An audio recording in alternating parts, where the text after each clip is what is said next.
comme à l'habitude, retour sur le devoir précédent. Évidemment, c'est un devoir très personnel. Vous avez fait vos choix que vous avez probablement placés dans vos préférences. Est-ce que vous avez des questions? Je pense par rapport au devoir, par rapport aux préférences, est-ce qu'il y a des questions? Ginette, oui, j'aurais une question. Si, mettons, je vais avoir 2 anneaux, un est en tropical, puis pour un thème, mettons, natal, puis l'autre est aussi, mais le même thème natal, mais en sidéral. Oui, non, c'est pas possible. Pas Ce qui est possible, possible. c'est dans les... faudrait montrer la Mastro. Là. Je sais pas si tu peux te mettre dans Mastro, Oui. Vincent. Bon. Oui. Alors, on va dans Maison et Zodiac. On clique ici pour étendre le petit panneau. Oui. Et dans Afficher, il y a ça ici. Afficher Zodiac tropical et sidéral. Ben, il vient comme ça. Si tu fais un transit, ça ne mettra pas ton transit dans le sidéral. Là. Mais tu vas quand même voir, bon, mettons le soleil ici, il est en sidéral taureau sidéral, mais il est dans le Gémeaux tropical. Ben là, franchement, Ginette, c'est pas mal ça que tu Ça voulais. ressemble à Ça fait ça la un job. peu. Oui, oui, Oui. oui. Bon, Ben oui. on peut toujours switcher de là à là, Oui. assez rapidement, d'accord? Oui, oui. Et puis, là, on va se remettre sans division, OK? Bon, Merci. je remets tout comme c'était avant. Oui. OK. Là, on est en tropical, on sera là, j'ai pas remarqué. Mohamed Ali. C'est écrit On est en sidéral. sidéral, oui. C'est marqué ici dans quoi tu es. Ah oui. Alors, Faut bon, je vais revenir me en remettre en tropical. tropical, voilà. Et fin du Capricorne, ben oui. OK. OK, merci François. OK. Alors, moi, peut-être une petite remarque, quelque chose que j'ai escamoté la semaine dernière qui est vraiment intéressant. Si on va dans toujours les préférences, parce que c'était de ça que le devoir parlait, et que vous allez dans Apparence, on avait les couleurs du zodiaque. Là, il est en bleu pâle, mais moi, il est supposé être sans couleur dans mon cas. Mais il y a aussi une option couleur utilisateur que je ne vous ai pas bien expliquée. Actuellement, vous voyez des couleurs par défaut de l'utilisateur. Autrement dit, si je ferme ça, puis que je ferme ça, il a choisi ces couleurs-là. Bon, ce n'est pas vraiment mes choix, mais l'idée, c'était juste pour leur montrer qu'il était là par défaut. Je reviens sur Apparence, je reviens dans les couleurs utilisateurs, mais là, je peux les éditer une par une. Je peux décider que le Gémeaux, par exemple, c'est jaune. Si je fais OK, je ferme. Là, je viens d'éditer mon Gémeaux jaune. Là, vous pouvez vraiment, moi, je trouve que c'est vraiment intéressant. Vous pouvez mettre exactement les couleurs que vous voulez. La glyphe est en noir. Je trouve que ça peut être assez élégant. C'est peut-être l'option la plus intéressante, finalement, que j'avais un peu oublié de détailler avec vous. Donc, on va revenir. Et voilà. Je pense que ça complète pour le devoir. Maintenant, on va passer à la leçon proprement dite qui porte aujourd'hui sur les aspects. Attention, c'est parti. Comment afficher les aspects natals et utiliser l'aspectarium dynamique. Je vais sur le bouton Afficher tous les aspects. Je clique. Ceci affiche les aspects au centre. Pour effacer les aspects, je clique sur un endroit où il n'y a rien avec le bouton gauche de la souris. Pour faire apparaître les aspects que fait Vénus, je pose le curseur de souris sur Vénus. Pour voir les aspects que fait la Lune, je pose le curseur sur la Lune. Si je veux conserver le tracé des aspects, je clique dans un endroit où il n'y a rien avec le bouton droit de la souris. Et dans le menu contextuel, je sélectionne Conserver le tracé des aspects. Ainsi, si je mets mon curseur de souris sur Vénus, les aspects de Vénus apparaissent. Puis, je vais sur la Lune, les aspects de la Lune apparaissent. Et le tracé est conservé. Passons à l'aspectarium dynamique. Dans les panneaux à gauche, j'étends le panneau Aspectarium dynamique. Je clique sur un des aspects, Lune en trigone avec Vénus. Je clique sur Lune, trigone, Mars. Et je clique sur Mars, trigone, Vénus. J'obtiens une figure, un grand trine. Pour ceux qui ont la version expert, on peut analyser cette configuration planétaire grâce aux mots-clés qui sont apparus sous l'onglet Interprétation. Je clique sur le bouton Analyse et j'obtiens une synthèse de tous les aspects des planètes en signe. On peut faire de même pour n'importe quelle figure. Notez que cette synthèse est une suggestion pour interpréter ce grand trine.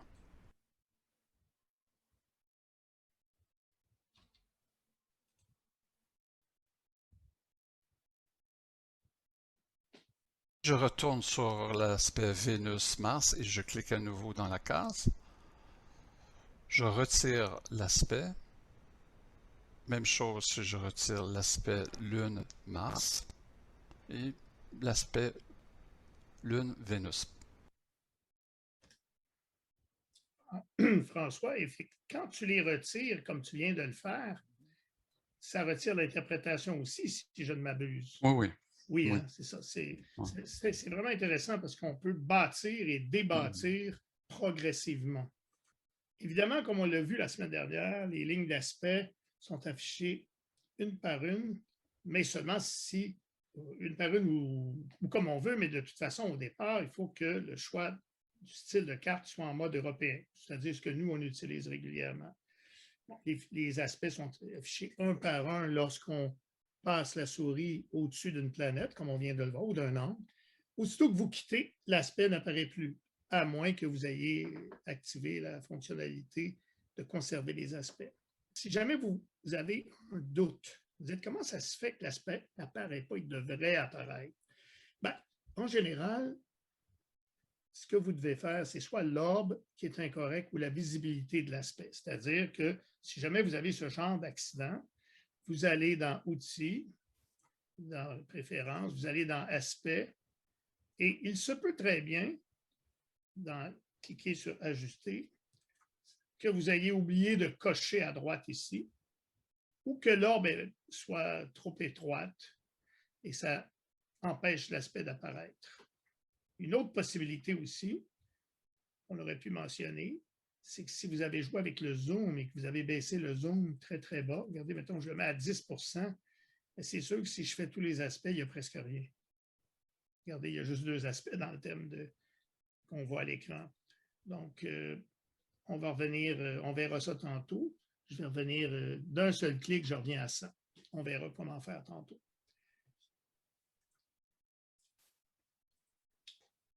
Notez aussi pour les planètes ou les angles que les aspects, en général, sont tracés d'un point natal à un autre point natal dans l'anneau intérieur. Mais si vous avez une carte en transit, c'est-à-dire soit un transit, une progression, un anneau dans l'anneau moyen, et que vous placez le curseur de la souris sur un point de l'anneau moyen, par défaut, Mastro comprend qu'il doit vous donner l'aspect entre le point de l'anneau moyen et le point de l'anneau intérieur dans la carte natale. Autrement dit, il va vous donner comme si vous faisiez un transit. Si vous êtes dans l'anneau extérieur, l'aspect va se faire entre le point de l'anneau extérieur et le point de l'anneau intérieur. Il va passer par-dessus l'anneau moyen. Ça, c'est le choix. Il y a d'autres possibilités, mais ça, c'est comme par défaut, si je peux dire. Si vous voulez afficher les aspects uniquement entre les points de la carte de l'anneau moyen, vous devez cacher. Ça, c'est une première technique. C'est la technique préhistorique que je vais vous montrer, mais ça s'est raffiné par la suite. Alors, je vais vous l'illustrer. Supposons que je fais les transits. Je pense que c'est Mohamed Ali qu'on a ici. Je fais les transits pour aujourd'hui. Alors, comme on vient de voir, si je touche le Soleil, là, il n'y a pas d'aspect. Si je touche Mars, c'est vrai que les orbes sont serrés. Évidemment, c'est des orbes de... Voilà. Si je touche Jupiter, on voit que Jupiter, aujourd'hui, fait un sextile à son Mars natal. Bon, ça, c'est par défaut. Si je préfère avoir uniquement les transits mondiaux, une technique, c'est de dire on va cacher la carte natale qui va en quelque sorte disparaître. Les planètes vont disparaître. Regardez, je clique sur cacher. Et là, si je clique sur Jupiter, là, il n'y a pas d'aspect dans le ciel, mais si je clique sur Pluton, ah, l'aspect qui est dessiné devant vos yeux, c'est un 6 carré de Pluton au nœud lunaire, qui est highlighté à gauche en haut. Si je touche, par exemple, Mars, il n'y a pas d'aspect. Vénus fait un sextile à Uranus mondial. C'est sûr que là, à ce moment-là, il n'y a pas d'autre choix, puisqu'il n'y a plus de carte intérieure. Inversement, si je réactive, j'enlève le cachet et je cache plutôt les planètes de l'anneau moyen, quand je fais faire un aspect à l'intérieur, ça va être les interaspects du natal, tout simplement. Est-ce qu'il y a besoin de cacher pour faire ça? Je pense pas. Non, automatiquement, quand je se met sur l'anneau intérieur. Comme il est rendu au centre, Ouais. si je touche Vénus, il ne va pas me donner un aspect de Vénus par rapport aux planètes de transit, il va me donner Vénus natale. Et François a pris, et j'allais le dire, moi j'y ai pensé, François, c'est que ce qui est intéressant, c'est que François a pensé, si je pointe Vénus, mais au lieu de vouloir obtenir les aspects de Vénus natale, je voudrais savoir quels sont les aspects que reçoit Vénus. Je me place sur le point d'arrivée. Il suffit de placer Vénus, mais auparavant d'appuyer sur le mot, la touche Control dans le coin inférieur gauche du clavier. Et là, regardez bien, si je me mets sur Vénus, il ne se passe rien parce qu'il ne reçoit pas d'aspect. Est-ce que Mercure reçoit un aspect d'Uranus? Effectivement, si je vais sur Uranus, je vois qu'il fait un aspect à Mercure. Là, je me suis placé sur Uranus et je vois que le point d'arrivée, c'est Mercure. Mais la beauté, c'est que François a pensé de dire, au lieu d'avoir les aspects natals de Mercure, comme je vous montre actuellement, si je pèse sur Control, je le répète, il ne faut pas l'oublier, Control, à ce moment-là, ça me dit ce que reçoit Mercure. Donc, Uranus fait un aspect à Mercure et donc, Mercure reçoit l'aspect d'Uranus. Il y a d'autres techniques pour le faire aussi. Donc, il y a la technique de cacher, mais on va voir tout à l'heure qu'on peut avoir aussi d'autres méthodes qu'on va voir plus loin. Ça, c'est la méthode que j'appellerais préhistorique. C'est comme ça que je l'ai appris, mais François a simplifié ça encore. Vous n'avez même plus besoin de cacher, parce que là, on cache les planètes. Hein? Le truc que je vous ai montré, caché. Mais il y a moyen de le faire sans cacher aussi. Pour afficher les aspects, c'est ce qu'on vient de voir, que reçoit un point, on révise. Lorsque l'anneau moyen est actif, on appuie sur Control en pointant le point natal qui reçoit l'aspect. Voilà. On a vu tout à l'heure comment on fait pour voir tous les aspects. Un petit test. Est-ce que vous vous souvenez des 3 méthodes pour voir? Je vais enlever ça ici. Est-ce que vous vous souvenez des 3 méthodes pour voir tous les aspects? Il y a 3 méthodes. Une que vous venez juste de voir dans la vidéo, vous vous souvenez, c'était ici. François, dans la vidéo, a cliqué ici et il a obtenu tous les aspects. Vous vous souvenez de ça? OK. Actuellement, est-ce qu'ils sont retenus? Je vais cliquer bouton droit. Conserver le tracé des aspects ne fonctionne pas pour l'instant. C'est pour ça qu'aussitôt, regardez, mettons que je fais ça, je m'enlève, il disparaît. Ça pourrait être le fun de les conserver. Alors, je vais cliquer sur « Conserver le tracé des aspects ». Si je me mets sur Vénus, je m'enlève, il ne disparaît pas. Oui, mais là, vous allez me dire comment je fais pour les faire disparaître. Vous avez juste à cliquer bouton gauche dans le vide, puis il s'en va. Mais là, vous devez faire quelque chose et non pas juste faire bouger la souris à l'extérieur. C'est bien. Je vous repose ma question. Quelles sont les 3 méthodes? La première méthode, c'est ici. Je vais cliquer à l'extérieur pour les effacer. En s'effaçant, vous remarquez, très, très important. C'est un peu la question que j'ai posée à François au début. J'ai effacé le dessin, mais ça n'a pas effacé les interprétations. Conserver le tracé des aspects que ça dit. Donc, on est à propos du dessin. Comment je fais si je veux effacer les interprétations? Quelqu'un peut me le dire? On clique sur effacer. Et voilà, le effacé qui est ici, c'est Christian. Hein? Oui, ici, Oui. exactement. Là, ça efface. OK. On va revenir là-dessus aussi parce qu'il y a des subtilités intéressantes dont on va parler tout à l'heure à propos de l'effacement. Quelles sont les deux autres méthodes? Regardez, il y en a une qui est évidente, elle est justement à côté d'effacer. C'est le même sigle, c'est la même icône, une icône, hein, c'est ça, qui est à côté d'effacer. Bingo. Personnellement, c'est ma préférée. Je vais vous expliquer dans 2 minutes pourquoi. Parce que c'est tout au même endroit, c'est ça que j'aime. Et la troisième méthode, menu contextuel, probablement. Quand on ne le sait pas, c'est souvent... Alors, vous vous souvenez comment faire le menu contextuel? Je me mets dans le vide, bouton droit, et là, je dois avoir... Ah oui, regardez, il est là. Afficher tous les aspects. Donc, il y a 3 chemins pour s'y rendre.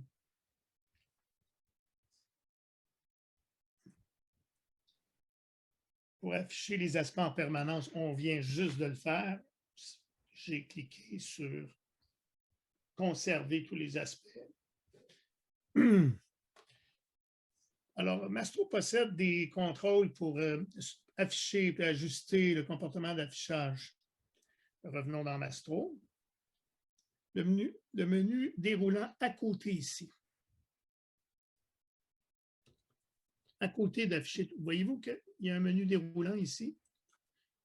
Et là, ce menu déroulant me donne un premier choix qui s'appelle « Effacer les interprétations avant d'afficher tous les aspects ». Alors, si je clique là-dessus, là, je l'ai choisi, je l'ai cliqué. Qu'est-ce que ça a comme conséquence? Eh bien, je n'aurai pas besoin d'effacer. Regardez, j'ai des aspects actuellement là, qui sont là. Si je demande tous les aspects, auparavant, il va tout effacer automatiquement. Regardez, il va tout effacer. Est-ce qu'il est effacé? J'ai un doute, on dirait qu'il n'y a pas Oui, effacé. vérifie. On va le refaire. Peut-être qu'il faut faire une séquence. Alors, je fais les aspects. Et la prochaine fois que je vais faire les aspects, il va d'abord effacer normalement. Je pense que tu l'as peut-être décoché, Vincent. Oui, merci. Tu as C'est raison. ça, Chance qu'on a Benoît. C'était louche. C'était louche. Oui, là, Benoît, François commence à dire oh, pas encore Ah, en non. bug. C'est des heures de plaisir. Non. Alors, regardez, je refais l'analyse et là, ça va s'effacer. Beaucoup d'usagers utilisent cette fonctionnalité-là. Parmi les gens qui sont présents, levez la main, ceux qui utilisent par défaut la fonctionnalité d'effacement, c'est-à-dire qui sont dans le mode cliquer. Levez la main, s'il vous plaît. Ah, Carole, oui, Carole, je m'en doutais. Benoît, non? Toi, tu effaces tout. François? C'est à moi? Y a-t-il un autre Benoît? Oui, c'est une joke. J'ai fait une joke. J'ai dit, toi, tu effaces tout. C'est sûr que tu n'en fais pas. Ben, François, est-ce que tu l'utilises? Moi, toujours. Donc, levez la main, s'il vous plaît. Ben, écoute, voilà. Oui.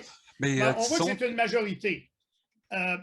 tu sais que dans les options, tu me permets que j'aille voir, Oui. tu as la même chose ici. Là, hein. Oui, ici, conserver le tracé des aspects en haut. Là. Alors, François, C'est le premier. la bonne habitude de donner les fameux plusieurs chemins qui mènent à Rome, il y a toujours 2, 3 chemins. Oui, Ça mais rend dans la même chose. c'est l'évolution aussi. C'est parce qu'au début, ça n'existait pas, les options d'analyse. Alors, si je l'avais foutu là, on parle en 2010, là, hein, je développais, la fonction était là ici. Bon, peut-être en 2012, 2013, plus loin. Mais après ça, elle est venue ici. Je l'ai rajoutée vu que j'ai voulu concentrer les options tout au même endroit. Alors, je l'ai ajouté. Il y a 2 options différentes. Hein. Ce que tu montrais, ce n'était pas la même chose qu'on venait de voir. Là. Tu montrais conserver les aspects, mais non, conserver les tracés.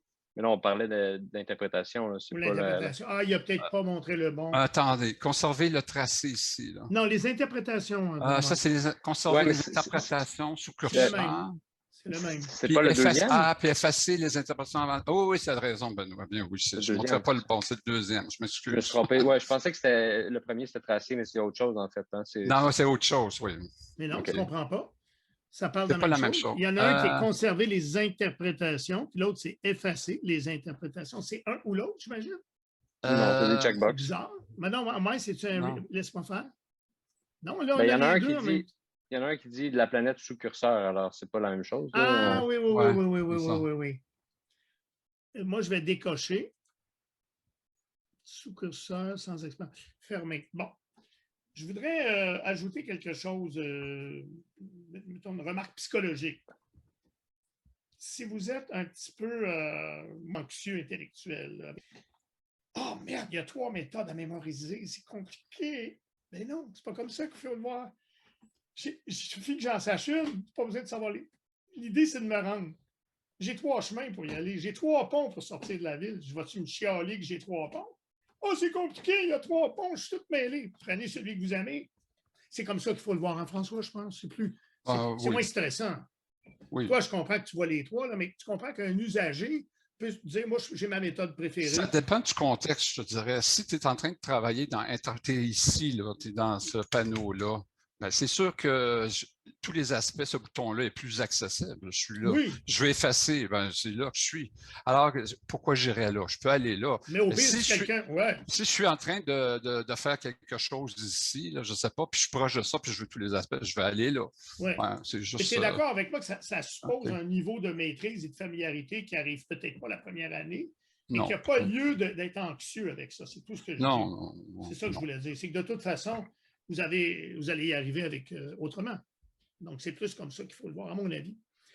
Je voudrais maintenant vous expliquer pourquoi j'ai pris la décision à un moment donné, mais ça, c'est personnel, de ne pas cocher, effacer toutes les interprétations. Ça me permet de cumuler des interprétations. Je vais vous donner un exemple. Supposons que je veux les transits pour Mohamed Ali. Donc, par défaut, vous comprenez très bien que si je clique tous les aspects, il comprend que c'est les aspects de transit, hein, de moyen vers intérieur. Je fais ça. Bon, là, j'ai tous les textes, en passant en bleu, la raison pour laquelle la couleur n'est pas la même, c'est les mi-points. On y reviendra. J'ai tous les transits, tous les aspects avec les textes d'interprétation qui se sont dessinés. Good. Si je décide que j'aimerais combiner les transits et les progressions secondaires en même temps, je vais conserver mes transits, je vais faire les progressions secondaires. Il vient de se replacer. Je vais faire tous les aspects, mais en faisant tous les aspects, il va conserver mes textes de transit. Et je vais donc avoir le cumulatif. Donc, j'ai cumulé les textes de transit et les textes de progression. Et je peux ensuite les combiner en les analysant. Et je vois, par exemple, que la dominante, c'est pensée, réalisation, s'il est encore vivant. Bien, la signature combine les deux. Il y a plein de situations où c'est le fun de ne pas effacer. Cependant, le risque, et c'est pour ça que ça m'a pris du temps de décider de faire ça, parce qu'on est facilement distrait quand on fait de l'astrologie, parce qu'on pense à beaucoup de choses en même temps, c'est que si je n'efface pas, en temps normal, je dois effacer moi-même. Autrement dit, si je fais le thème de Mohamed Ali, puis 5 minutes après, je vais faire le thème de Sakharov, et que j'oublie d'effacer, bien, je vais faire l'analyse de Mohamed Ali, qui va rester là, puis je vais mettre l'analyse de Sakharov par-dessus, puis là, c'est le bordel. C'est le chaos. Donc, je dois effacer auparavant. Et ça vous explique pourquoi je préfère travailler avec tous les aspects à gauche en bas, parce que je suis la séquence des touches. J'ai développé le réflexe d'effacer moi-même. Pourquoi c'est facile? J'efface, puis ensuite je clique. C'est mon truc. Parce que j'aime pouvoir cumuler. Je préfère faire que l'on fasse pour moi, mais ça, c'est mon choix. Je pense que ça dépend de vos besoins, ça dépend de ce que vous faites. Mais des gens qui explorent beaucoup, comme Vital, par exemple, je sais qu'ils explorent plein de choses. Le risque, quand on explore beaucoup en Vital, c'est d'oublier qu'on avait fait quelque chose. Donc, je pense qu'on a intérêt à mettre le moins de choix automatisés possible. Ensuite, revenons. L'option ici, là, on a regardé la première option. Mais ensuite, il y a un deuxième choix. Option pour afficher tous les aspects. Quand je me mets dessus, ça ouvre une deuxième fenêtre. Regardez ce qui est écrit dans cette fenêtre. 1. Afficher tous les aspects entre deux cartes. Ça, c'est le choix par défaut. C'est un autre menu, ce n'est pas une fenêtre. Ah oui, tu as raison. C'est un menu. Merci, François. Le deuxième choix, afficher tous les aspects de l'anneau intérieur seulement. Mais si je clique là-dessus, auparavant, je devrais me mettre un transit. Là, j'ai 2 anneaux. Vous vous souvenez que tantôt, si je voulais regarder juste les aspects mondiaux, il fallait que j'efface ou que je cache les planètes de l'anneau intérieur. Là, avec cette méthode-là, je n'ai pas besoin. Je vais là, option, afficher les aspects de l'anneau intérieur, voilà, et afficher tous les aspects de l'anneau actif seulement. C'est quoi l'anneau actif? C'est celui qui est coloré. Donc, c'est le moyen. Si je clique là-dessus et que j'affiche tous les aspects, il va tout simplement me donner les aspects mondiaux entre les planètes dans le ciel, comme tout à l'heure quand j'avais caché. Mais là, cette fois-ci, je ne suis pas obligé de cacher. Je suis mieux de... Oui, tu es mieux de remettre... Oui. Voilà, c'est un bon exemple de ce que je disais.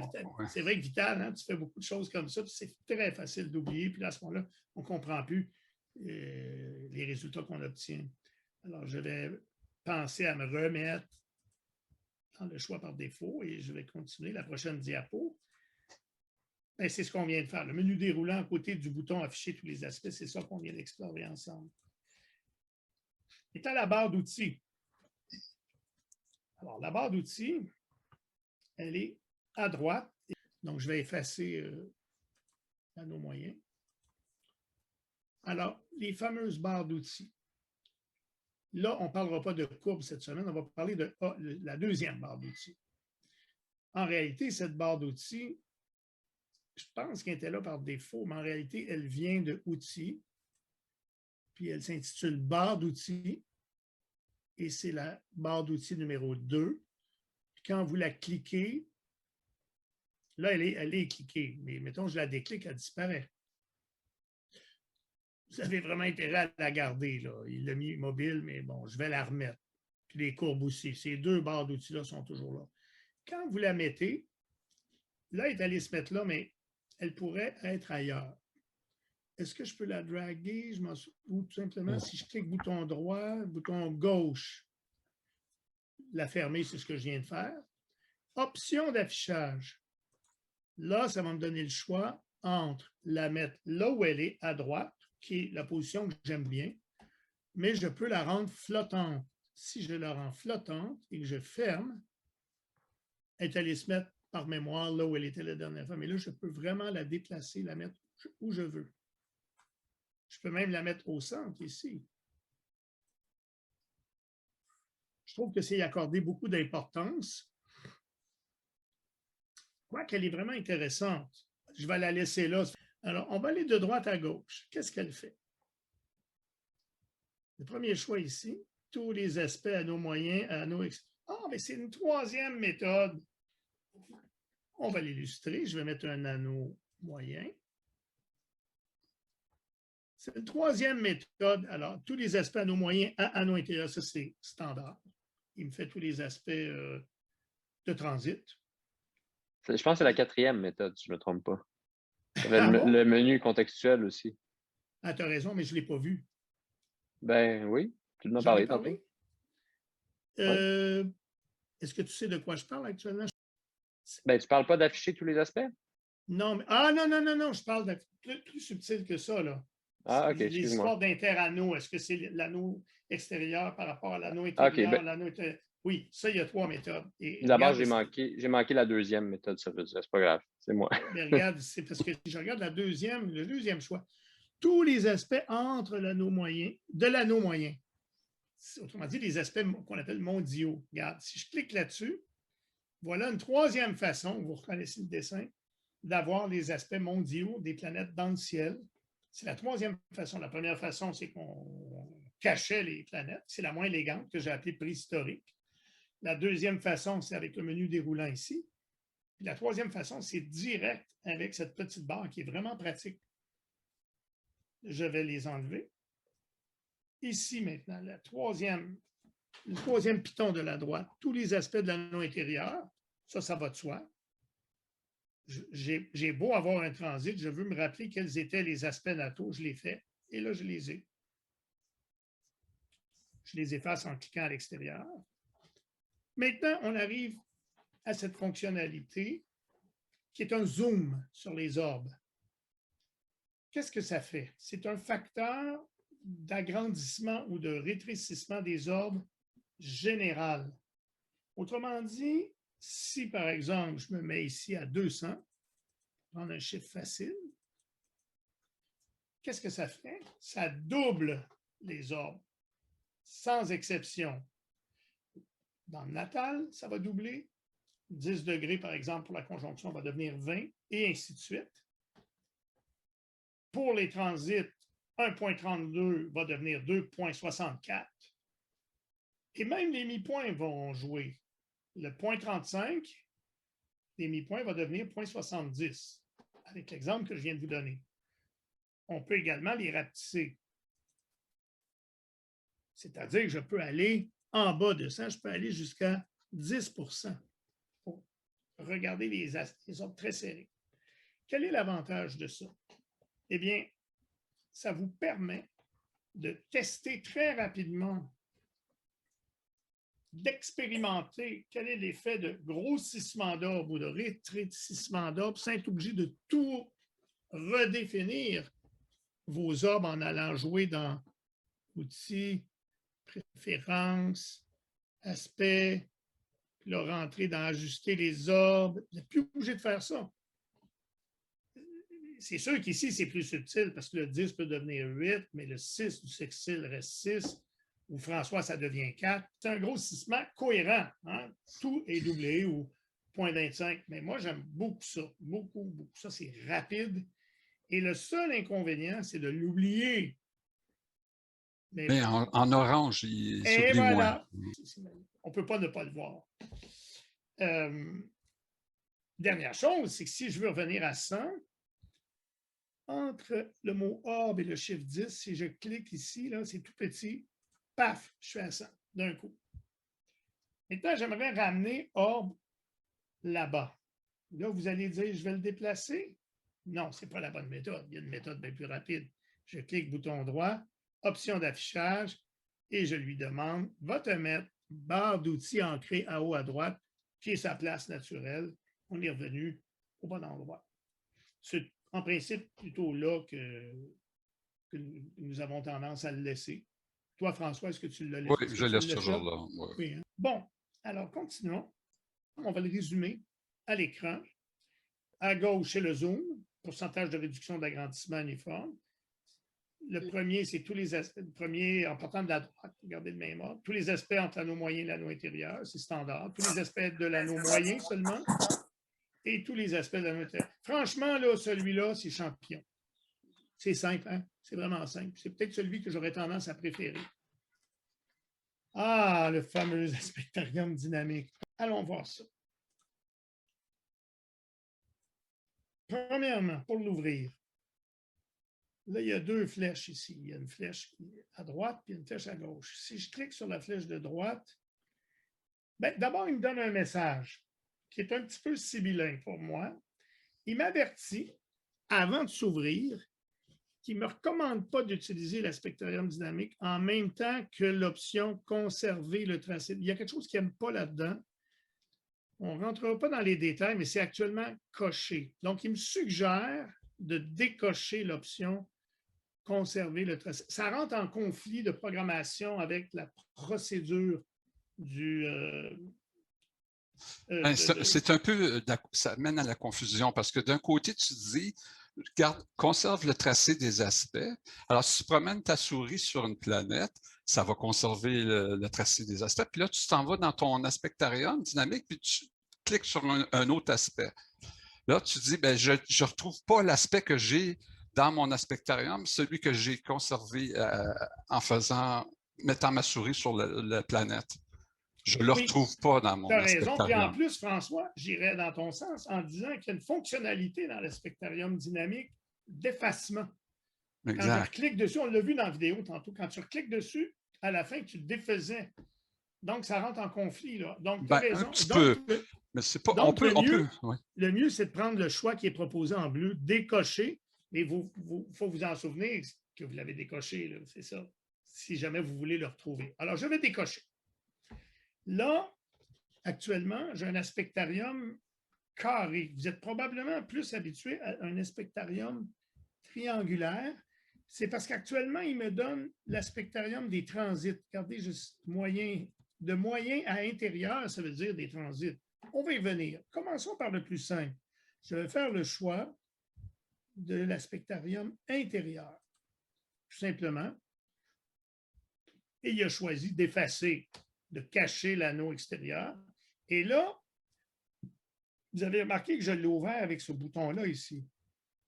Mais j'aurais pu également, oups, je m'excuse, avec ce bouton-là. Mais j'aurais pu également l'ouvrir avec ce bouton-là qui m'amène vers le haut et qui me donne de la place en bas. Je préfère ça, évidemment, j'aime ça, voir les interprétations. C'est ce que je préfère. Je vais même enlever carrément l'anneau fermer l'anneau moyen, regardez ici. Ah, ça, c'est un bel exemple. Saint-François, tu vas aimer ça. Normalement, moi, je suis un peu paresseux, donc de la mémoire, donc je vais toujours fermer l'anneau moyen avec la méthode préhistorique à gauche en haut. Mais là, c'est bloqué. Donc, voilà un bon exemple. Tu te dis, wow, menu contextuel, je peux fermer ici. Oui, c'est un bon exemple. C'est un bon exemple de ce que tu disais tantôt, François. Exact. Donc là, j'ai fermé mon anneau moyen. Alors, on a Mohamed Ali. J'ai envie, avant de regarder l'aspectarium dynamique, de faire un petit peu d'astrologie avec vous. Je vais faire tous les aspects de Mohamed Ali, c'est-à-dire l'analyse de son natal. Il y a une analyse complète. On fait l'analyse rapide aujourd'hui. On verra la semaine prochaine c'est quoi la différence entre les deux. La semaine prochaine, on rentre dans le vif des mots, le système expert, comment ça a été développé, comment ça fonctionne. C'est ça qu'on voit la semaine prochaine. Okay. L'analyse rapide. Bon. Alors, on sait que Mohamed Ali est un des plus grands sportifs de tous les temps, etc. Et là, qu'est-ce que j'ai? Conversation. Est-ce que c'est vrai que Mohamed Ali, c'était quelqu'un qui aimait converser? Oui, c'est extrêmement vrai. À un tel point que lorsque j'étais jeune, dans ses premiers combats, il parlait continuellement pendant le match pour intimider l'adversaire. Il récitait des poèmes, il écrivait des poèmes. Puis dans le poème, il disait, ça disait par exemple, au 5e round, tu t'écroules, etc. Puis pendant qu'il boxait, il récitait son poème, il intimidait ses adversaires et ça marchait. Et c'est ce qu'on appelle une grande gueule. Donc, oui, c'est vrai. Imagination, oui. Il écrivait des poèmes, il était utopie. On connaît, entre autres, sa résistance où il n'est pas à la guerre au Vietnam. Il a été très, très engagé dans la résistance citoyenne. C'est un objecteur de conscience. Il s'est converti à l'islam. Il est devenu imam. Il a changé de nom. Ce qui nous amène à... il y a des aspects dans sa personnalité, humanité, spiritualité plus bas, là. Arrogance, oui, il était baveux, très baveux. Je suis, I am the greatest, etc. Autorité, obsession, détermination. Ça prend de la détermination pour s'entraîner, c'est une machine pour s'entraîner. Alors, si on regarde les mots qui sont là, autorité, humanité, instabilité, ouverture, compréhension, ténacité, oui, constance, fermeté, intuition. Franchement, là, avec raison, vous allez me dire, oui, c'est vrai, tout ce qui est là, mais on n'a pas, en termes de portrait rapide ou de caricature dans le sens noble du mot, une caricature, ça peut être une œuvre d'art, on n'a pas une caricature du plus grand, à peu près du plus grand boxeur de tous les temps. Vous allez dire, c'est décevant. Et vous allez avoir raison. Pourquoi? Eh bien, même si les mots ne sont pas considérés à égalité, ils ont des poids différents, ce qui est en haut, les chiffres, on verra ce que ça veut dire, c'est les mots qui ont les plus grosses signatures, c'est-à-dire qu'il y a le plus grand nombre de facteurs qui les représentent. Mais par contre, les planètes sont considérées à égalité. Les planètes sont à poids égaux. Mais on sait que ce n'est pas vrai. Et là, on travaille là-dessus très fort actuellement. On va vous sortir un modèle avec la dominante, la fameuse dominante. C'est quoi la dominante? C'est ce qui me permet de décider qu'une planète est plus pesante qu'une autre. Dans le cas de Mohamed Ali, même sans astrologie, on se dit que ça devrait être Mars, c'est un champion sportif. Mais là, on fait de l'astrologie à l'envers. C'est-à-dire qu'on connaît la réponse, on sait. Moi, je pense toujours, je l'aurais su à l'aveugle. Alors, à l'aveugle, si je regarde la carte, la dominante, il y a quelques règles, il y a même des livres qui ont été écrits là-dessus qui font autorité. Pour moi, les livres ne font pas autorité. Les livres, écrits même par les plus grands, me suggèrent des hypothèses à tester.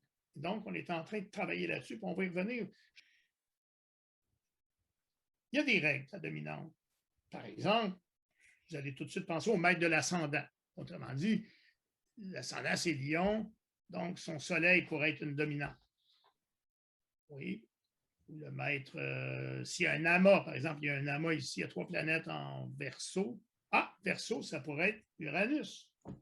Mais si vous êtes traditionnaliste, vous allez dire non, c'est Saturne, le maître du Verseau. Là, vous regardez, il est où Uranus? Il est là. Neptune, il est là. Mais je vais vous dire un truc. Ah, wow, je viens d'y penser. C'est tellement évident ce que je vais vous dire.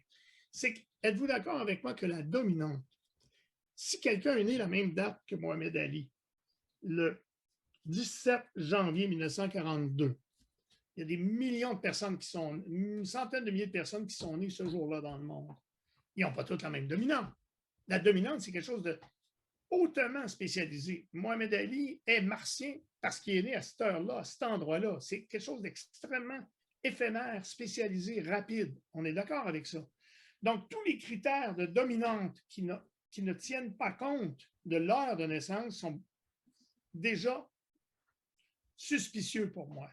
Dire, par exemple, le maître de l'amas en Verseau, même tout le monde a Uranus cette journée-là. Il y a un amas en Verseau qui dure toute la journée.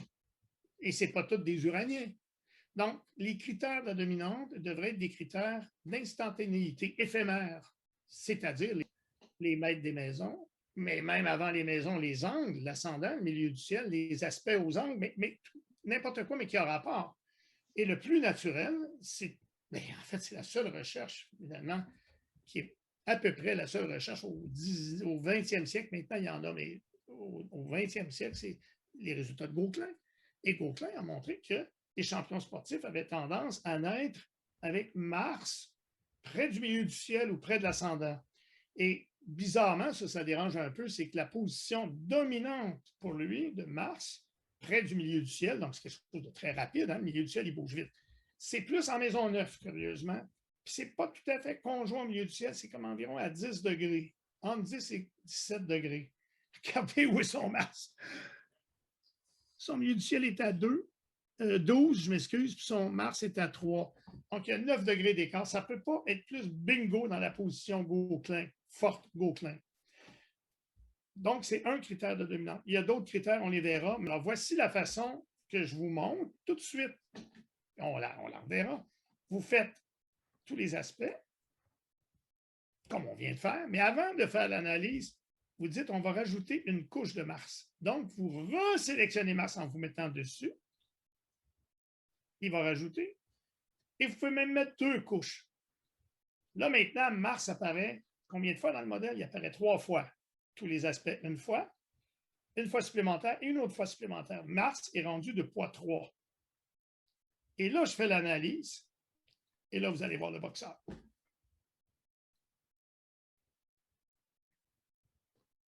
Colère, détermination, fermeté, autorité, résistance, ténacité, rancune. Conversation bien plus loin. Auto dans les jambes. C'est sûr qu'un boxeur, si je fais l'analyse complète, ça va être encore plus clair parce qu'elle va se structurer conceptuellement. Et là, on a un portrait à l'aveugle dans lequel on peut deviner à l'aveugle qu'il s'agit d'un champion sportif, même d'un quelqu'un de belliqueux, juste par la pondération de Mars. Je vous invite à commencer à jouer avec ça dans Mastro, c'est-à-dire déterminer la dominante puis rajouter une couche ou 2 couches, comme je viens de le faire. Vous allez voir, les portraits sont extraordinairement plus précis. Alors, regardez. J'ai une question. Oui. C'est Francine. Oui, Francine. Parce que là, je le fais en même temps que vous parlez, je le faisais pour mon petit-fils. Puis quand je vois les mots apparaître là, dans l'interprétation, J'ai pas de chiffres, moi, à côté. Comment je fais pour avoir les chiffres? Je vais te dire pourquoi. OK. On s'est dit que par défaut, on ne les mettrait pas parce que ça mélange le monde, les débutants. OK.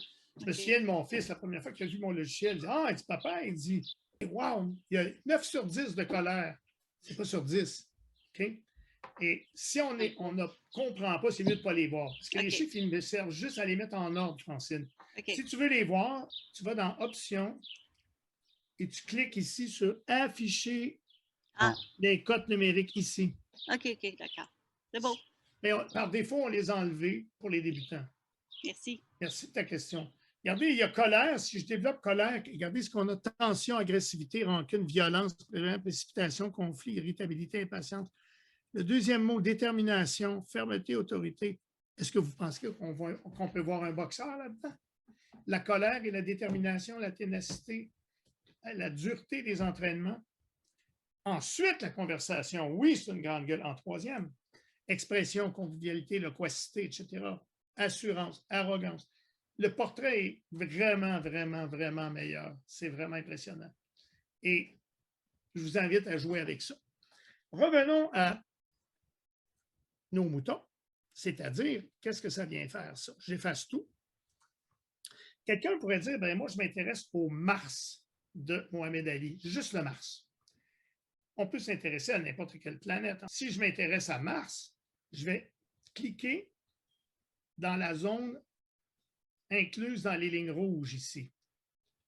La ligne de Mars et la colonne de Mars. Comme ça, j'ai toutes les interactions que Mars fait avec les autres planètes. Ainsi pour le Soleil, ainsi pour la Lune, Mercure, je peux les faire comme ça. Même chose pour Saturne, Uranus, Neptune et Pluton. Alors, dans le cas de Mars, qui nous intéresse, je vais cliquer ici. Ensuite, ici. Mais je ne le ferai pas tout de suite, je vais vous faire observer quelque chose. Vous avez vu qu'en cliquant sur l'aspect Soleil-Mars, il y a 2 textes qui sont apparus. Alors que, autrement dit, j'ai Mars carré Soleil et Soleil carré Mars. C'est une particularité. C'est la raison, je vous l'explique, c'est que les textes dans Mastro sont des textes combinés, où la planète est à la fois en signe et en aspect. Donc, on peut l'analyser selon les 2 signes qui sont aux 2 bouts. Je peux dire, on interprète que veut dire un Mars en taureau, sous-texte, ténacité, etc., au carré du Soleil. Alors, Mars carré Soleil, on sait ce que c'est. Et ça va me donner sémantiquement la combinaison de ténacité, fermeté, détermination, volonté, courage, obstination, assurance, persévérance. Je vous dirai comment tout ça a été. Violence, etc., colère, tension, etc. Mais je peux aussi le voir du point de vue d'un Soleil en Capricorne au carré de Mars. Et là, ça me parle encore de ténacité, évidemment, puisqu'on est en constance, résistance. Il y a plus d'accent qui va être mis sur la fermeté et la constance, détermination, cruauté, Vous voyez, vous n'avez pas le mot colère. Pourquoi? Parce que le Mars en taureau, classiquement, vous savez que le Mars en taureau peut être plus enclin à des colères explosives après s'être retenu longtemps. C'est classique. Tandis que le Soleil en Capricorne ne parle pas de colère. Par contre, il va me parler d'autodéfense, d'ambition. Vous avez le mot ambition qui est typiquement capricornien. La combinaison, autrement dit, d'un Soleil en Capricorne, mais s'il est carré à Mars, ça rehausse l'ambition. Alors que ce mot-là n'apparaît pas pour un Mars taureau, puisque le Mars taureau n'est pas forcément relié à l'ambition. Au contraire, même, puisqu'il est en exil. Je continue. Mars carré Pluton, encore 2 textes. On sait bien que le Mars carré Pluton exprime, c'est très fréquent chez les boxeurs ou chez les champions sportifs. J'ai plein d'exemples de ça. Je pourrais vous en donner plein. Et bien, plein, là, j'exagère, quelques-uns. Et le Mars carré Pluton, évidemment, c'est la brutalité, la violence, etc., dépendant des signes. Alors, le Pluton Lion carré Mars ou le Mars Taureau carré.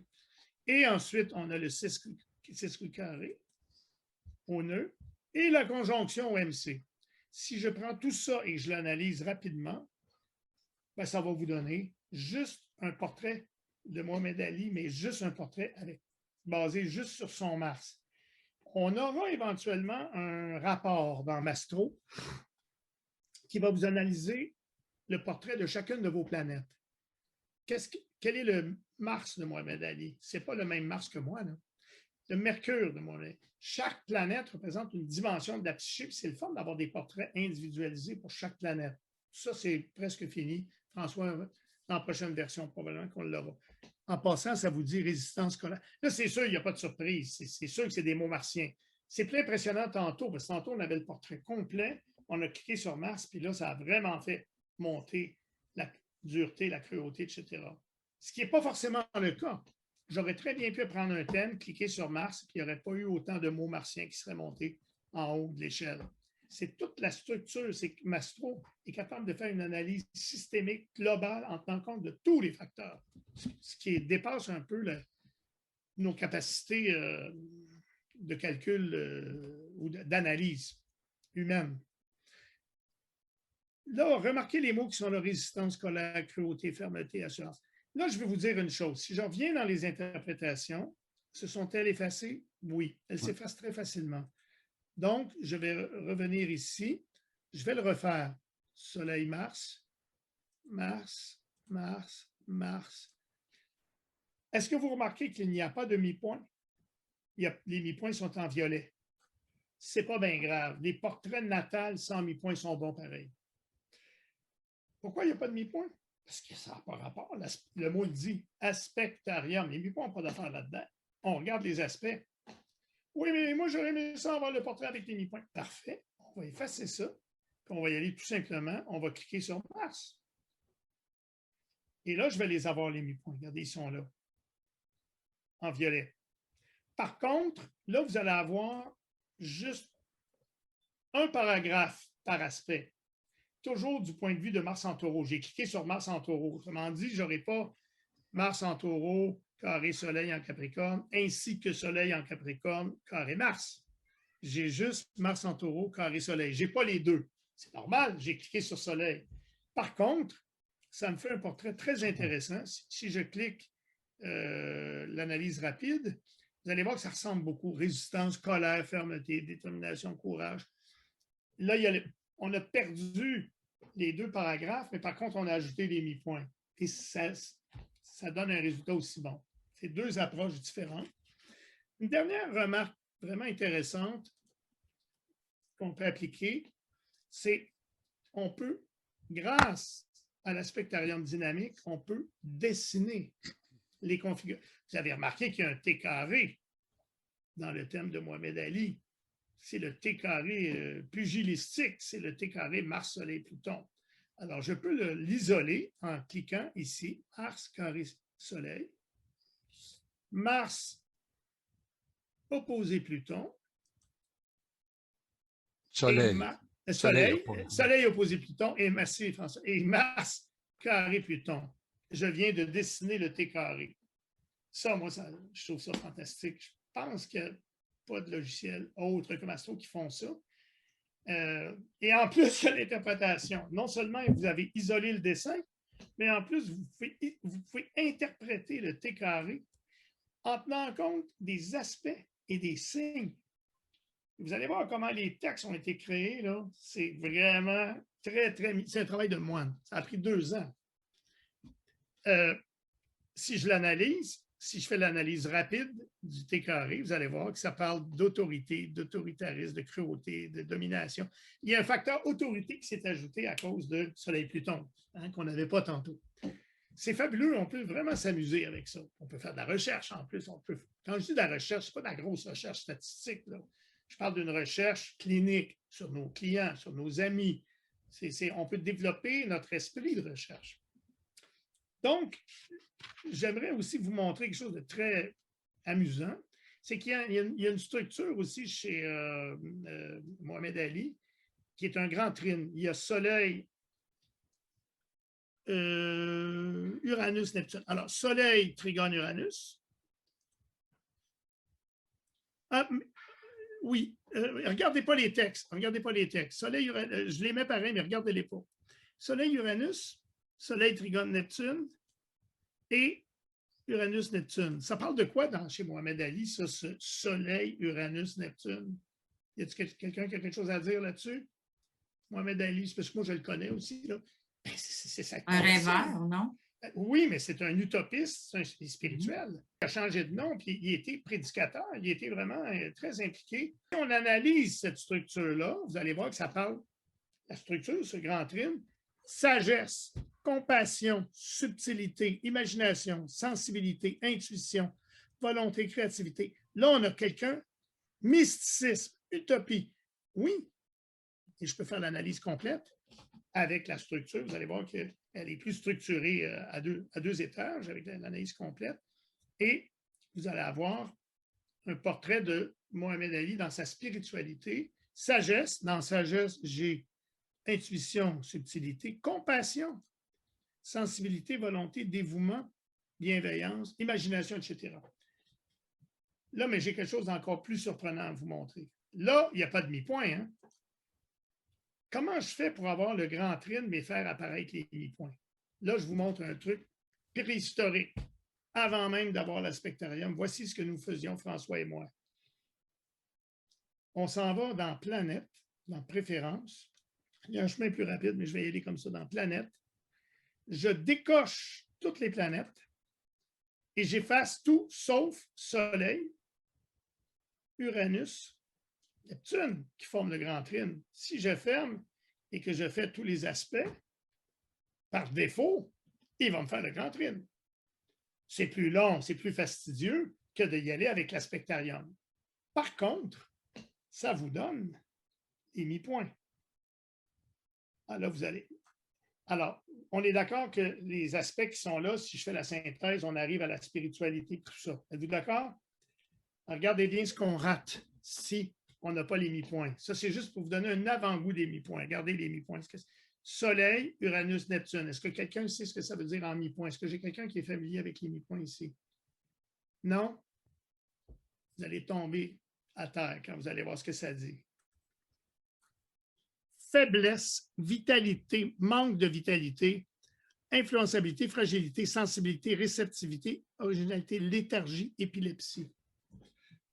Vous allez me dire que ce n'est pas de l'épilepsie qui a fait, c'est du Parkinson à 42 ans. On le sait que sa vie s'est effondrée à 42 ans. Il est devenu, à la fin, il ne marchait même plus. Oui, mais puis, il est mort jeune. Et l'épilepsie, maladie nerveuse, on n'est pas loin de Parkinson. Il y aurait eu Parkinson, puis je n'aurais pas été surpris. Donc, ça nous fait voir la fragilité physique de ce colosse, considéré comme les plus grands sportifs de tous les temps, mais il y avait une fragilité physique. On le voit avec les mi-points. Si j'ai des transits et que je fais l'aspectarium dynamique, ça donne un rectangle. Mais oui, parce que à gauche, T, ce sont les planètes transitantes, et à droite, ce sont les planètes natales. Et ça me décrit les aspects de extérieur vers intérieur. Il y en a beaucoup moins, évidemment. Pourquoi? Parce que les orbes sont très, très serrés. Si vous voulez en avoir plus, on peut monter ici. Regardez, on va le monter à 300. Tu as aussi juste trois raison, planètes. Merci, François, oui. J'ai oublié de rectifier ça, c'est-à-dire que je vais revenir. Merci, François, j'avais oublié. J'ai une préférence. Je vais remettre toutes les planètes. Je coche ici. Je ferme. Ce qui est en vert ici, ce sont des aspects en vert pâle, ce sont des aspects appliquants qui sont en principe beaucoup plus forts. Et je le répète, ce qui est en vert, il a été en vert, ce sont des aspects appliquants. Pourquoi c'est un carré? Parce que j'ai, par exemple, j'ai Soleil transitant qui fait un trigone à Vénus. Soleil transitant fait un trigone à Vénus. J'ai triplé les orbes pour qu'on ait plus d'action. Okay. Voyez-vous le trigone à Vénus? Mais je n'ai pas Vénus transitant qui fait un aspect au Soleil. Donc, j'ai juste un texte pour Soleil-Vénus. Là, je n'ai pas besoin d'avoir un texte aux deux bouts parce que dans le cas des transits, on ne tient pas compte dans les interprétations des signes. Donc, il y a juste un texte par aspect, contrairement à tout à l'heure. Autrement dit, Soleil, Trigone, Vénus, je ne vais pas dire Soleil dans tel signe, Vénus dans tel signe, je les lis des deux côtés, ça me donne deux paragraphes. C'est un seul paragraphe. Mais je peux quand même en avoir deux dans le sens que je pourrais très bien avoir une planète. Il est possible d'avoir une planète transitante qui fait A, qui fait un aspect au natal B, mais la planète B transitante fait un aspect à A aussi. Autrement dit, Soleil pourrait faire un aspect à Saturne de transit, mais Saturne transitant pourrait faire un aspect au Soleil natal. Là, on aurait les deux textes. Puis ce serait le même texte en passant, Soleil-Saturne. Voilà. Ensuite, il y a d'autres. Ici, à droite, très important, c'est un refresh. Si je change de personnage, il va rester bloqué. Je vais revenir, je vais enlever les transits. Si je change, et puis je vais remettre ici les orbes à 100%. Regardez, ça ne s'est pas rafraîchi. Il est resté avec, il n'a pas bougé. Pour le rafraîchir, il faut cliquer ici sur le refresh. Je ne sais pas comment on dit, réinitialisation. Et là, hop, il s'est replacé. Même chose, si vous changez de sujet, il faut vraiment réinitialiser pour qu'ils comprennent qu'il y a un nouveau. Ensuite, ça ici, je crois que c'est imprimé. Non, ça, c'est pour ajouter. Ah oui, bien c'est ça justement que je voulais dire tantôt. J'aurais pu aller par là pour aller corriger mon anneau intérieur, c'est ça. Je ne m'en souvenais plus, moi, c'est là. C'est très, très pratique de l'avoir là. Ça, c'est imprimé, je pense. Oui. Imprimé. Alors, si j'imprime, il va me donner une image preview. Puis je clique sur l'imprimante, il va imprimer ça. Ensuite, ici, c'est aspectarial sous forme de liste. Ça, c'est, au lieu de l'avoir en rectangle, on peut l'avoir comme une liste. C'est la même information. Soleil carré, Mars, Soleil, Trigone, Neptune, Saturne, etc. Mais il y a plus d'informations. Vous avez l'orbe. Ça vous dit si c'est appliquant ou séparant. Et le type, elle, il faut le savoir, c'est longitude. C'est sous-entendu. Évidemment, on travaille en longitude. La beauté de ça, c'est que vous pouvez classer selon les colonnes. Tu dis, je veux tout avoir mes applicants ensemble. Je clique sur l'entête, regardez, tous les applicants maintenant sont isolés. Là, tu dis, je veux les avoir par orbe, les orbes les plus serrés versus les moins serrés. Alors, oui, je peux les avoir par type d'aspect, les conjonctions, les sextiles, les carrés. Je peux les avoir en groupant par planète, natal à natal, etc. Donc, c'est très pratique. J'ai d'autres options qu'on verra probablement davantage dans une autre session. On reviendra là-dessus quand François va vous présenter les résonances. On ira plus loin. Là, pour l'instant, je vais fermer ça et je présente le devoir. Donc, pour faire le devoir, vous allez devoir configurer ici. Vous allez dans Préférences, vous allez dans Aspect et vous allez dans Ajuster les orbes, natal. Donc, assurez-vous que vous êtes sur natal et vous enlevez tout. Il n'y en a plus d'aspect. Et vous vous concentrez sur un seul aspect, le quinconce. On va analyser le quinconce. On va faire comme s'il y avait juste le quinconce dans la vie. C'est-à-dire, vous enlevez tout. Où est-ce que j'enlève tout? Désélectionner tout. Désélectionner tout. Tout, ça veut dire tout de la page. Hein? Il ne va pas tout faire, juste ce qu'on voit. Natal. Bingo. Je sélectionne uniquement le quinconce pour le devoir. Puis, on va se donner une chance, parce que là, il y a eu 2, on n'aura pas beaucoup, on va le mettre à 3. 3 degrés d'ordre. Et on va travailler juste avec ça. C'est une façon d'isoler dans les portraits. Par exemple, si je regarde juste les quinconces de Mohamed Ali, il y en a dessus. Il y en a. Oups, j'efface. Si je fais tous les aspects. Il y a beaucoup de mi-points, mais il n'y a pas d'aspect. Il donne les mi-points, c'est pas ça. Il faut les enlever pour la recherche. En passant, on va effacer. Vous allez aller dans Options. Très important de penser à enlever les mi-points nataux. On ne veut pas les avoir dans notre recherche. On travaille sur les aspects. Enlever les mi-points natals ici. Ce n'est pas bien grave, d'ailleurs. Vous pouvez les laisser enlever pour l'instant. Ça n'a pas trop de conséquences pour l'instant. Alors là, si je clique, je crois malheureusement qu'il n'y aura pas de quinconce. Là, il faudrait que je travaille sur quelqu'un d'autre. Mettons que je prends Sakharov peut-être, parce qu'il va y avoir Sakharov dans les personnages. Il va falloir Sakharov. Est-ce qu'il y a des quinconces Sakharov? Oui, il y a 2 quinconces. Alors, imaginez que toute la personnalité de Sakharov, Andrei Sakharov, qui est un prix Nobel de la paix, qui est un dissident russe, là, serait basé uniquement sur l'analyse de ces quinconces. Et là, vous direz, bien, je les analyse. Là, j'ai un truc qu'il faut que je vous montre. Il n'y a pas beaucoup de texte. Hein? Mastro, il n'aime pas ça quand il n'y a pas beaucoup de texte, parce que la façon dont Mastro triture et fait la comptabilité des mots, il faut qu'il y en ait assez de mots. Quand il n'y en a pas beaucoup, il n'aime pas ça. On verra pourquoi la semaine prochaine. Donc, la façon, ça, c'est super important. Regardez bien ce que je fais, il faut vraiment mémoriser. Je me mets ici. Je fais CTRL-ALT pour saisir, CTRL-A, la lettre A, pour saisir tout. Je fais CTRL-C pour copier. Pour l'instant, il est copié, mais il n'est pas encore collé. Puis après ça, je le colle 3 fois avec V, V, V. V, V, V. Je me fais 3 copies. Ça ne change rien, c'est les mêmes mots, mais c'est une façon de tromper un petit peu Mastro pour qu'il accepte de l'analyser, comme s'il y avait beaucoup de mots. Mais ça ne change rien parce que c'est les mêmes mots. J'analyse et là, ça me dit Sakharov analysé du point de vue des quinconces, c'est quelqu'un de dur, de bouleversé, qui fait des erreurs, tromperies, rigidité, refoulement, etc. Ça donne un portrait très, très limité, uniquement basé sur 2 aspects. Vous comprenez l'idée? Vous allez me dire à quoi ça sert à faire ça. Je vous l'explique dans une seconde. Devoir.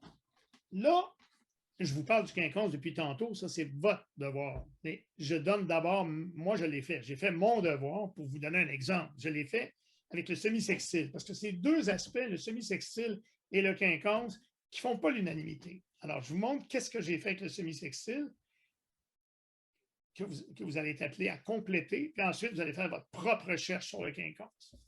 Le semi-sextile ne fait pas l'unanimité. Certains le considèrent comme harmonique, certains comme dissonant. Quelqu'un pourrait dire non, c'est ni un ni l'autre, c'est comme une conjonction, c'est neutre. Mais on va essayer de prendre position. C'est-à-dire qu'on va laisser faire la neutralité parce que là, ce n'est pas clair. On va essayer de dire, c'est-tu plus harmonique ou plus dissonant? Moi, j'ai essayé d'y voir plus clair avec Mastro.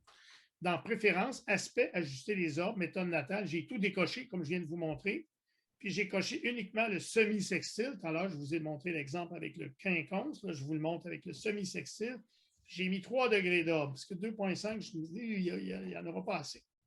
J'ai choisi 14 thèmes. Pourquoi 14? Parce que c'est le chiffre sur lequel vous allez travailler. Si c'est trop long, vous pouvez faire juste 10. Je vous donne la permission de faire juste 10, mais j'aimerais mieux que vous fassiez 14, et même 20 si vous en avez 20.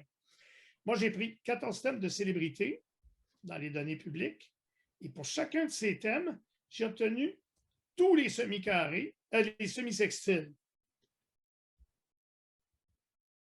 en cliquant tous les aspects, comme je viens de vous montrer. Autrement dit, j'ai tout décoché, j'ai gardé le semi-sextile et je fais tous les aspects. Je fais l'analyse rapide. Maintenant, il y a 2 choses. J'ai d'abord analysé les 14 thèmes en attribuant une interprétation H harmonique au semi-sextile. Puis après ça, j'ai tout recommencé pour les 14 en considérant le semi-sextile comme dissonant. Et dans les 4 pages suivantes, vous allez voir ce que j'ai obtenu. Pour chacun des 14 sujets, un à la fois, vous allez lire les traits obtenus avec H harmonique, puis avec D. Puis dans l'ensemble, à chaque fois, vous allez dire, je préfère pour, mettons, De Gaulle, je trouve que ça marche mieux avec H. Pour un tel, ça marche mieux avec D. Et vous allez faire une compilation, puis on va tout mettre ensemble, puis on va déterminer à notre gang, la semaine prochaine, si le semi-sextile, d'après ces célébrités-là, est plus un aspect harmonique ou dissonant. Je vais vous montrer, avant de vous montrer les résultats, je vais vous montrer dans Mastro comment faire. Vous retournez dans Outils, Préférences, Aspects. Dans Ajuster les ordres, vous avez coché uniquement, mais là, moi, c'est le quinconce, parce que c'est ce que vous allez faire, mais moi, j'avais coché uniquement. Ça, vous n'avez pas besoin de le faire, je l'ai fait pour vous. Mais ce n'est pas fini. Quand vous fermez, vous revenez ici. Et là, vous allez décider que le semi-sextile qui est ici est soit dissonant. Actuellement, il est dissonant. Donc, mais vous pouvez l'interpréter comme harmonique aussi. Et ça va être la même chose ici pour le quinconce. Vous pouvez l'interpréter comme dissonant ou vous pouvez considérer qu'il est harmonique. Regardez, il est H là. Oups. Donc, il faut faire les deux. 14 fois dissonant. Une fois que vous avez fini vos 14, vous recommencez 14 fois harmonique. Je parle pour vos sujets à vous. OK. Alors, Vincent, regardez bien. est-ce que je comprends qu'ils font ça pour le semi-sextile ou pour le 150 degrés? Pour le là? quinconce. Moi, je l'illustre. Moi, je l'ai fait pour le semi-sextile, puis je vous donne mes réponses. Ah, OK. Et après ça, on Eux va autres, ils voir. doivent le faire pour le quinconce, le Oui, 150 degrés. oui, OK. puis se Parce que prononcer. dans ton Oui, texte, ça c'est parle ça. du 30, c'est pour ça que c'est un peu mêlant. Là. Oui, bien, dans mon texte, je dis, moi, Vincent Godbout, j'ai analysé 14 thèmes de Ah, OK. célébrités. Ce pas mes amis, c'est des célébrités que tout le monde connaît. Puis j'ai fait 14 OK. analyses H, 14 analyses D. Voici les mots que ça m'a donné. Là, c'est trop petit, mais les noms, c'est l'Abbé Pierre, Maurice Béjart, Charles de Gaulle, John Kennedy, Pablo Picasso, Hugo Chavez, Élisabeth II, Angela Merkel, Obama, Édith Piaf, le couturier Saint-Laurent, Andrei Sakharov, Jean-Paul Sartre et Charles Trenet. Vous pouvez faire une lecture rapide sur ces personnages-là dans Wikipédia, mais j'ai prévu le coup. Je vous ai préparé quelque chose pour vous aider. Alors, la liste que vous voyez actuellement à l'écran, c'est si on analyse leur semi-sextile comme harmonique. Par exemple, si je prends, disons, Picasso, que j'analyse juste ces semi-sextiles considérés comme harmoniques, ça me donne plaisir, sensualité, art, séduction, confiance, sculpture. Wow, c'est bon, non? Art, sculpture, sensualité, wow, c'est bon. Alors tu dis, oh, Picasso, harmonique, et vous faites la même analyse. Vous arrivez, mettons, à Édith Piaf, sensibilité, oui. Créativité, oui. Exaltation, oui. Romantisme, vitalité, vitalité, oui et non.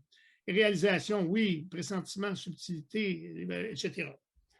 Et la liste se poursuit sur une deuxième page. Il y a des sujets comme Élisabeth II, elle a plus de semi-sextile, il y a plus de mots. Là, après ça, je recommence la même chose, mais cette fois-ci, j'interprète le semi-sextile comme dissonant. On va aller voir si Picasso, c'est encore aussi bon. Si le semi-sextile est dissonant, j'ai quand même le mot sensualité sensualité qui arrive en premier. Plaisir, aventure amoureuse, oui. Jouissance, séduction, libido, wow! Luxueux. Le dissonant est bon aussi, là. Fait que vous pouvez mettre ex aequo. Si je m'en vais voir Édith Piaf, tension, colère, oui, elle avait un sacré tempérament. Prétention, bouleversement, pressentiment, rancune, crise, arrogance. Évidemment, c'est difficile parce que vous ne connaissez pas ces gens-là personnellement. Fait que c'est sûr que c'est difficile, mais j'ai préparé quelque chose pour vous à la suite. C'est une suite de mots-clés pour chaque personnage extrait de biographie. Donc, si vous ne savez pas trop quel est le tempérament de Yves Saint-Laurent, vous allez à la colonne Saint-Laurent, ambition, angoisse, anxiété, art, attention, beauté. C'est des mots qui ont été extraits de biographie. Alors, par exemple, dans le cas de Picasso, désir, ça, c'est dans les biographies, ce qui se dégage des biographies de Picasso. Désir, amour, énergie, passion, détermination, sensualité, avidité, érotisme, ténacité, sexualité, etc. Ça va vous aider à décider. Et prenez pas ça trop au sérieux. Là. En fait, on va faire, après ça, on va grouper les résultats. On va essayer de décider ensemble, d'après notre recherche, est-ce qu'on pense que le semi-sextile est plus harmonique ou dissonant? Moi, je trouve que c'est le fun d'être capable de faire une expérience. Maintenant, ça, c'est la suite des biographies. Là, maintenant, le quinconce, c'est votre job. Je finis avec ça. Le quinconce ne fait pas l'unanimité. Certains le considèrent comme harmonique, certains dissonant. Essayez d'y voir plus clair avec Mastro. Préférence, aspect, ajuster les ordres, méthode natale. On décoche tout d'afficher l'aspect, puis on coche uniquement le quinconce. Ça, c'est votre job. 3 degrés. Puis là, vous prenez vos 14. Si c'est trop long, faites-en juste 10. Les personnes que vous connaissez le mieux dans votre gang. Donnez la main ceux qui sont rendus à 14. Vous aviez ça, tout le monde le fait. Parfait. Prenez, j'insiste, prenez pas des gens que vous connaissez par l'astrologie comme des clients, des gens que vous connaissez pour vrai dans votre vie, de votre famille, de vos amis, de vos proches. Puis là, vous prenez ces 14 personnes-là que vous avez mis dans votre donnée utilisateur et en cliquant tour à tour pour chaque personne, sur tous les aspects, pour chaque sujet, ça vous donne les quinconces. Il y en a qui n'en auront peut-être pas, en tout cas. Puis à chaque fois, vous faites l'analyse rapide. Comment conserver ça? Eh bien, je vous montre le truc. C'est un clic droit de la souris. Je vous le fais là. Alors, mettons que je fais tous les aspects ici, tous les quinconces de Sakharov. Vous faites l'analyse rapide et vous vous mettez, ça là, c'est une des affaires les plus fantastiques dans Mastro. Vous vous placez dans le vide ici, là. Vous cliquez sur le bouton droit de la souris. C'est expliqué dans le devoir, mais je vous le fais là. Et ça vous dit que vous pouvez le sauvegarder. On va le sauvegarder en fichier texte. Là, il me dit qu'il va aller le mettre sur le bureau, puis que ça va s'appeler Sakharov. Vous l'enregistrez. C'est sûr que Sakharov, vous allez le refaire après ça en considérant le quinconce comme différent. Là, il va entrer en contradiction parce qu'il veut pas, vous ne voulez pas qu'il écrase l'autre. Ce que vous allez faire, c'est que vous allez vous mettre ici des dossiers. Puis là, celui-là, ça va être le dossier, mettons, dissonant, D. Vous allez vous faire un dossier, excusez-moi, où le quinconce est considéré comme H harmonique. Vous avez deux dossiers. Vous prenez votre Sakharov que je viens de faire, vous le mettez dans dissonant. Pourquoi vous faites ça? Parce que quand vous allez revenir dans Mastro, vous ne voulez pas détruire ce que vous avez fait. Lui, il va aller sur le bureau. Il n'ira pas fouiller dans votre dossier. Il reste sur le bureau. Donc, si vous le refaites, disons, puis vous me dites encore fichier texte, il ne verra pas qu'il y en a un. Vincent, tu peux choisir ton dossier ici. Hein? Tu n'es pas obligé de le mettre sur le bureau. Ici? Ah, tu veux dire, là, dans la fenêtre, rendu là, oui, j'aurais pu, tu faisais éditer ici. Ah ouais, oui. Tu peux le mettre où tu veux, en fait. Là. À quel endroit je le choisis? Nom du fichier. Va-t'en sur ton bureau, clique bureau à gauche pour ici, aller voir. oui, vous avez raison. Ah oui, je peux choisir ici, c'est vrai. Va-t'en bureau, puis va choisir ton folder. Une fois que je suis sur le bureau, je dis mets-les dans. Ben, tu avais en haut D et H. D, mets-les là. Bingo. Parfait. Là, il est rendu dans D. Ouvrir puis enregistrer. Tu as oublié une étape. J'ai oublié une étape. Oui, là, je suis un peu énervé parce que je vois le temps passer. Là, je recommence. Fichier texte. Je vais aller le mettre sur le bureau dans D. Ouais. Puis là, c'est ouvrir. Ouvrir. Reste là. Enregistrer. Merci. Oui, et là, il donne le message. Donc, si je vais dans le bureau. Il ne faut pas oublier de créer les deux répertoires avant. Ben, oui, bonne idée. DH, vous le faites avant. Alors, dans D, maintenant, je l'ai. Il est là. Donc, ça vous dit comment faire. Donc, vous allez mettre toute la série dans D, puis après ça, toute la série dans H. J'espère que je ne vous ai pas trop mélangé avec mes deux écrans. Là. Alors, pour chacun des 14 thèmes, dans vos données utilisateurs, obtenez tous les quinconces en cliquant tous les espaces. À chaque fois, faites-en une analyse rapide. Clic droit de la souris dans la fenêtre synthèse. Conservez vos analyses rapides en les sauvegardant dans le fichier texte ici. Vos 14 analyses successives vont toutes s'écrire séparément dans 14 fichiers qui se mettront sur votre bureau. On peut faire ça comme ça, puis quand on a fini les 14, bien là, on les met toute la gang dans dissonant. Puis après ça, on recommence avec harmonique. On peut faire ça comme ça aussi, Vital. Avant ou après. Mais avant c'est mieux. Oui, mais est-ce que tu peux montrer moi, je montre l'ouverture du texte dans le dossier? Ah, tu as raison. Oui, merci de m'avoir fait penser à ça. Effectivement, elle ressemble à quoi quand je l'ouvre? Ça ressemble à ça. OK.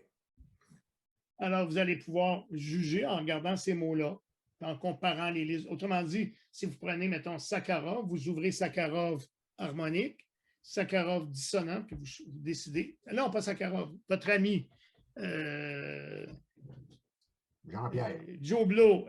Là, vous dites Joe Blow, est-ce qu'il est cette liste-là ou cette liste-là? Laquelle? Et là, vous faites une compilation pour vous voter, et à la fin, on va vous demander votre verdict la semaine prochaine.